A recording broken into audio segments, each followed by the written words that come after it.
Olá, bom dia. Está começando Saúde e Algo Mais e hoje a gente vai falar sobre um tema que traz grandes preocupações. Afinal de contas, a rotina dentro dos hospitais e unidades de saúde deveria ser marcada pelo cuidado e pela confiança. Mas na prática, médicos, enfermeiros e demais profissionais têm enfrentado uma realidade cada vez mais preocupante. Episódios de agressões verbais, ameaças e até mesmo violência física durante o atendimento.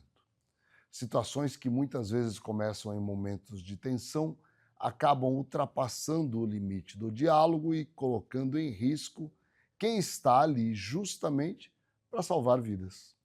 Em Mato Grosso do Sul, esse cenário também chama a atenção, com registros que colocam o estado entre os que mais apresentam ocorrências desse tipo em todo o Brasil. Para entender os aspectos jurídicos e o que pode ser feito para enfrentar esse problema, eu converso agora com a advogada especialista em direito médico, doutora Giovana Tralli.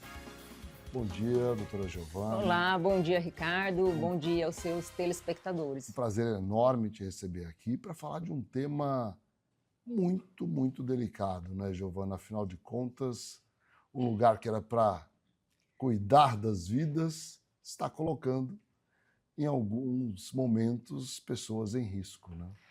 Com certeza, Ricardo. Eu quero parabenizar vocês aqui, a produção, por trazer um tema tão relevante, importante para a sociedade. E existe, né? É um sintoma de que algo não vai bem. Tantas agressões, como foi citado aqui, em Mato Grosso do Sul, a situação está bem caótica, está preocupante. Primeiro lugar do país, né? Quarto. Quarto.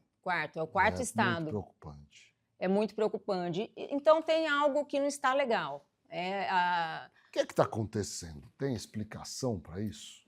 Ricardo, assim, existem vários fatores que explicam esse fenômeno, mas começa com a falência da relação médico-paciente, que antes era tão boa, tão segura, era de confiança. E com a informação, com a era da internet, o paciente, assim como as pessoas de uma forma geral, passaram a ser mais questionadores, exigentes. Só que aí vem a parte que não é tão boa.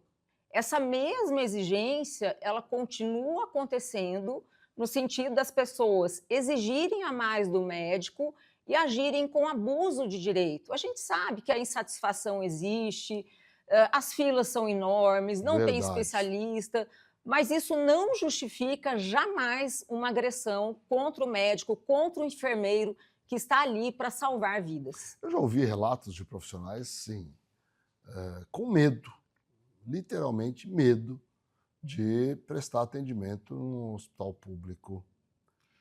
E vejo até mesmo nos hospitais privados uma preocupação com reforço na segurança desses profissionais, né?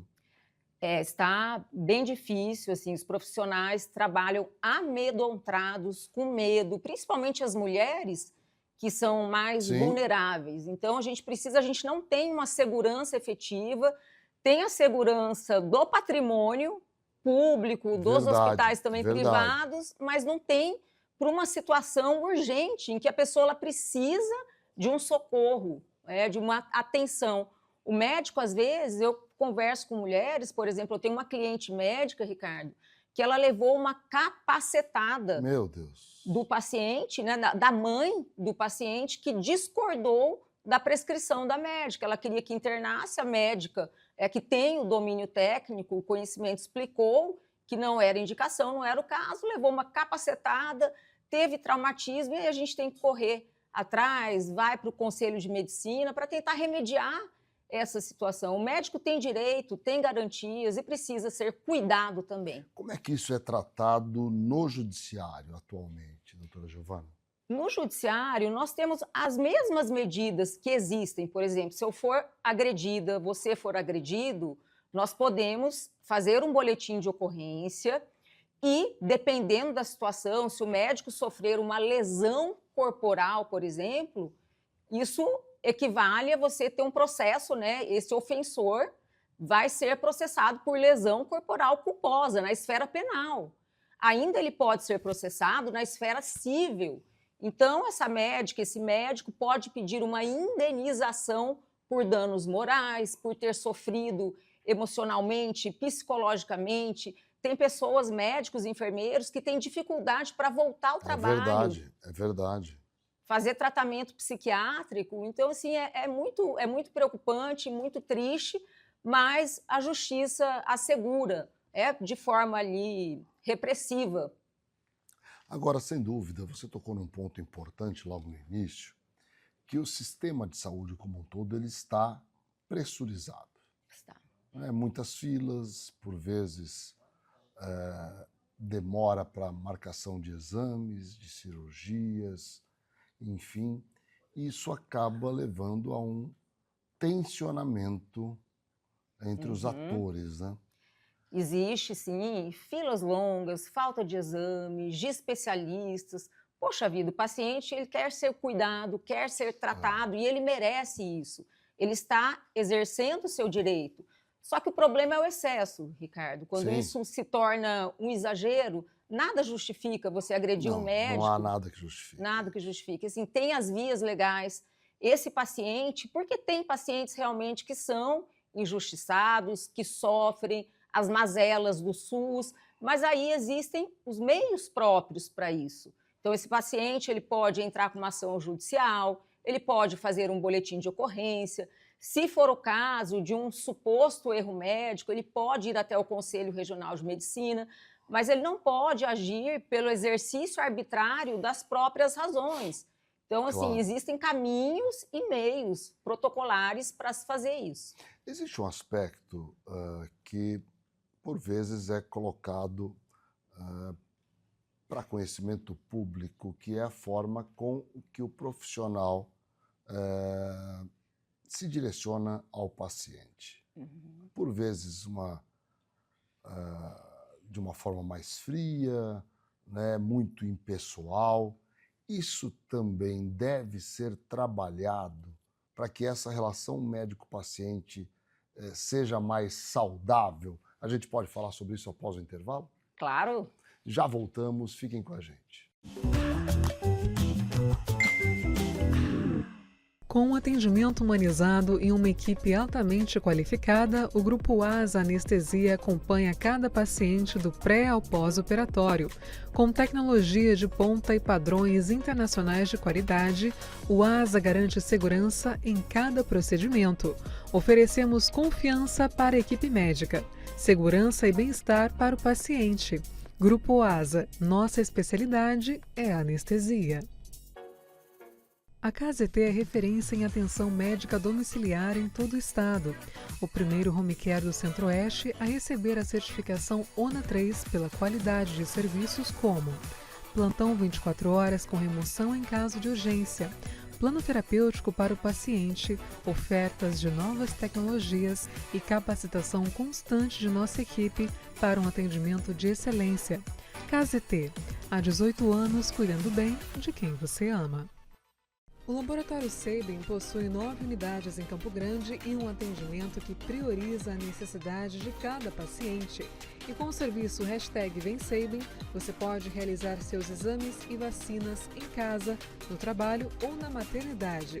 Sabin, o seu cuidado é a nossa inspiração. Serdio, Centro de Radiologia e Diagnóstico por Imagem. O Serdio é uma clínica especializada em exames de radiologia e diagnóstico por imagem que atua em Mato Grosso do Sul desde 1996. Atualmente com unidades nos municípios de Campo Grande, Corumbá, Dourados, Naviraí, Ponta Porã e Rio Brilhante. Serdio, diagnósticos avançados e atendimento responsável. Estrutura preparada para acolher. Um ambiente humanizado influencia de forma positiva o tratamento.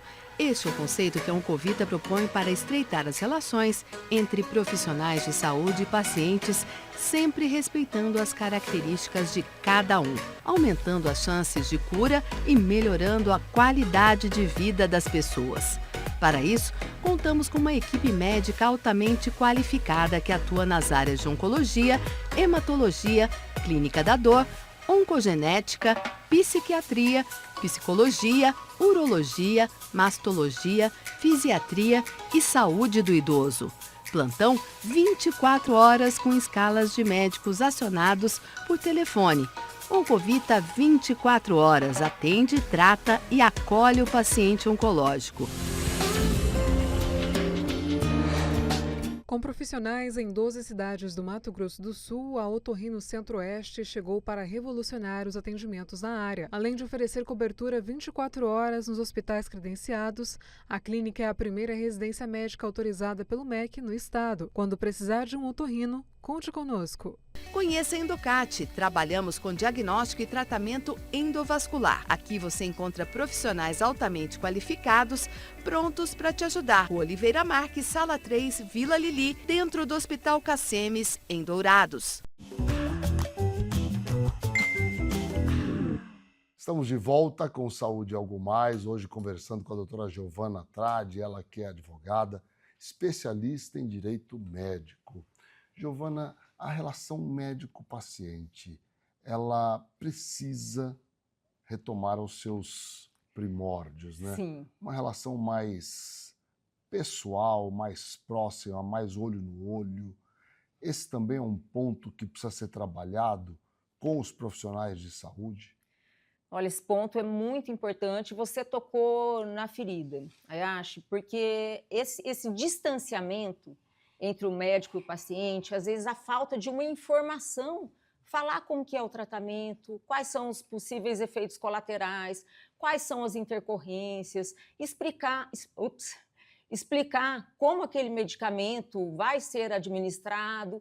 Se o paciente ele recebe essas explicações, fica tudo mais fácil, ele não vai interpretar uma intercorrência como um erro, porque o médico já vai ter o alertado, avisado. Esse olho no olho, esse resgate, lembra quando existia o médico de família? Sim, aquele médico tradicional, né? Que ia nos velórios, participava de tudo. É verdade. Existia essa relação harmônica, hoje isso se perdeu.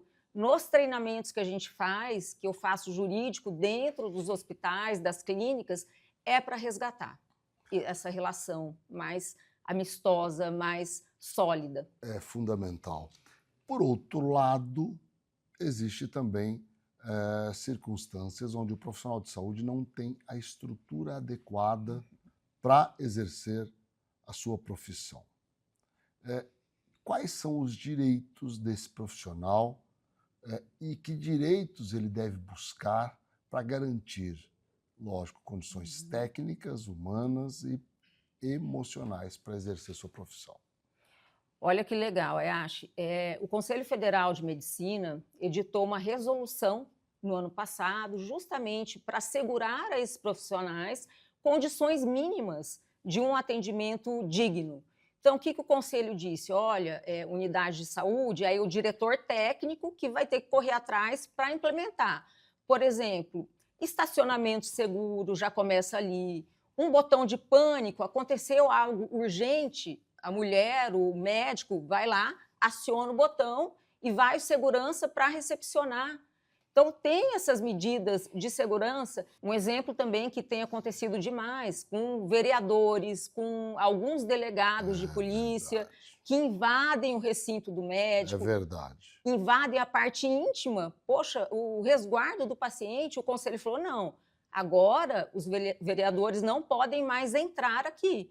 Tem que ser marcado, tem que ser agendado, eles podem exercer o seu poder de fiscalização, mas com parcimônia. Não é chegando, invadindo, agredindo médicos. Então, o Conselho ele trouxe para a gente inovações para proteger esse médico no seu ambiente de trabalho. Eu já ouvi relatos de profissionais de segurança que, ao chegarem para um atendimento, colocam a arma, que é o seu instrumento de trabalho, em cima da mesa. E alguns profissionais se sentem absolutamente intimidados e ameaçados. Quais são os direitos do profissional de saúde numa circunstância dessas? Acionar imediatamente o diretor técnico da instituição, posteriormente acionar o Conselho Regional de Medicina, fazer um boletim de ocorrência, pedir a guarda policial ali para atender essa ocorrência. O médico tem o direito de fazer a interrupção desse atendimento imediatamente, é um direito dele de renunciar a essa assistência para que ele fique seguro. Uma dica que eu dou também, pessoas que estão ao redor, pegar número, telefone, dados das testemunhas para depois ajuizar uma ação, para registrar o boletim de ocorrência, isso é muito importante. Algo que eu digo também sempre, na medida do possível, não reaja fisicamente a essa agressão, só se for necessário para legítima defesa. A mesma coisa, ofensas verbais nas redes sociais. Isso tem acontecido também demais. E eu falo para o médico, não responda nos comentários, printa e depois você ajuiza a ação. Porque mesmo assim você não pode expor o seu paciente, porque é segredo profissional. Então tem que ter cuidado no momento de falar. Tem que fazer essa gestão de crise. Isso é muito importante. Agora, e se o médico for o único profissional daquela unidade de saúde? Como ele pode lidar com uma situação dessas? Porque aí ele pode recusar o atendimento? Pode recusar se não for urgência e emergência. Perfeito. Nessas situações, ele pode e deve fazer a recusa para se proteger. Registrar, Ricardo, sempre no prontuário, deixar bem escrito tudo o que aconteceu, a quebra da relação médico-paciente. É insustentável você prestar uma boa assistência com essa ruptura, não tem jeito. Agora, isso um outro ponto que você tocou e é fundamental, que é a integridade do prontuário médico, né? E fundamental, isso protege o profissional e o paciente, colocar ali o máximo de informações sobre aquele caso do momento, né? Sempre, não apenas isso, mas durante toda a assistência é bom para dar continuidade, aí você falando como que vai continuar o atendimento daquele paciente, encaminhar para um outro médico. Se não for urgência e emergência, o paciente pode esperar um pouco, até encontrar um outro médico. O que não pode é abandonar o paciente em uma urgência e emergência. Aí realmente já não dá, já seria uma quebra ética do médico. Giovana, a gente vai fazer mais um intervalo e aí a gente volta para o bloco final, tá bom? Fiquem com a gente, já voltamos. Sua saúde merece um cuidado completo. A Oeste Saúde traz soluções descomplicadas para você viver um novo plano. Presença em mais de 30 cidades e 6 centros médicos próprios para simplificar o acesso à saúde de qualidade. Oeste Saúde. Viva um novo plano. MS Diagnósticos Médicos, uma empresa que